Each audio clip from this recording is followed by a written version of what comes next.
السلام علیکم ورحمۃ اللہ وبرکاتہ۔ ناظرین، یہ خبر کھل کر سامنے آئی ہے کہ ایک طرف پاکستانی سیما حیدر ہندوستانی شخص کی محبت میں چوری چھپے ہندوستان آ گئی ہے اور اب ہندوستانی تحقیقاتی ایجنسیوں کی نگرانی میں ہے۔ دوسری طرف ہندوستانی انجو نصر اللہ کے پیار میں پاکستان پہنچ گئی ہے۔ تازہ ترین اطلاعات کے مطابق انجو نے تو پاکستان کی ایک عدالت میں نصر اللہ سے شادی بھی کر لی۔ شادی سے قبل انجو نے اسلام قبول کیا اور اپنا نام فاطمہ رکھا۔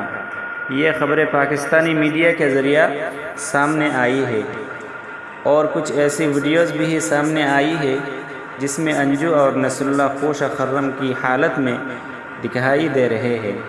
ناظرین، آپ کو اس بارے میں کیا رائے ہے ضرور کمنٹ کر کے بتائیں۔ السلام علیکم ورحمۃ اللہ وبرکاتہ۔